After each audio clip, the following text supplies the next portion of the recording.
If you find a man who is ready for destiny, one of the ways you will know is his focus. He's about what he's doing. And that's what Jesus showed at the age of 12. He was in the temple. Every other child was gallivanting and playing. The man was about his business. And when the parents traveled, it was 3 days later, they discovered that he was not there. And they looked for him, came back to the temple, and he said, why are you looking for me? Don't you know that I should be about my father's business? At the age of 12, no wonder no man on earth has ever been like him. The level of focus and precision and tenacity at the age of 12, some don't have it at 50. So he is not just impactful because he's Jesus. The principles of God defined his life even from a tender age. Focus.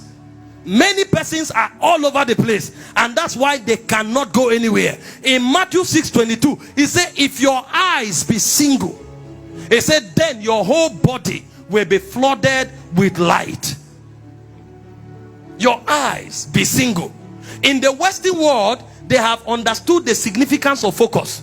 And so when a child wants to be a footballer, they take them to the academy, sometimes from the age of 5. Every day they must touch the ball. Every day.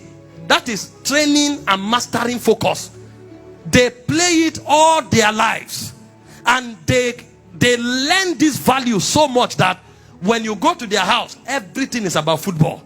And the same thing applies to every champion in every corridor.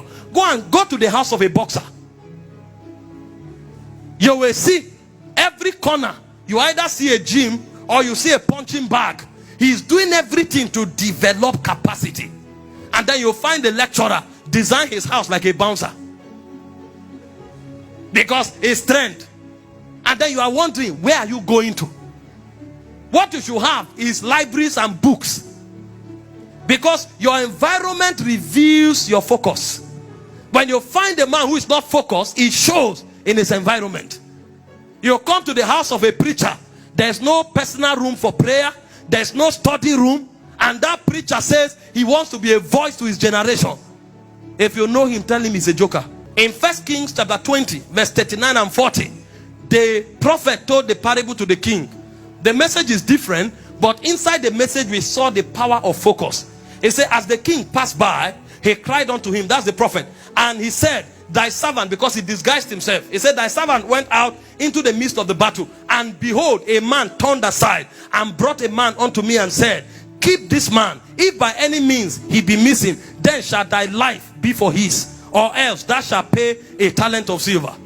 Every time you lose what is committed to you, you either pay with your life or you pay with your resources. And in verse 40 he said, and as thy servant was busy here and there, he was gone. He lost the slave. The reason many people lose their vision is because they lack focus. They are all over the place. They want to be like everybody. They want to do everything. That's why they are never productive. Even the world system knows that when you become a jack of all trades, you master none. So the second thing about tilling is to discipline yourself. This world is too noisy. See, if you are a pastor, if you are online, don't go watching people who are doing beauty pageant. Don't go watching people who are arguing and debating politics. Sit only on messages. It will take a lot of power, focus power, to be able to restrain yourself like that. And then you are there watching what will improve you.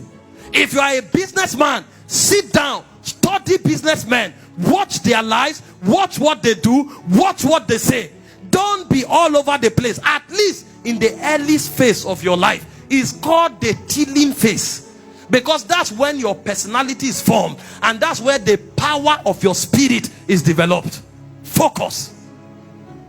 Many don't have focus. Some people in a day, they can carry out more than 50 different activities that are not connected. In one day, some persons, they can have more than 30 conversations that are not connected. And they say they are going somewhere. Their life is scattered.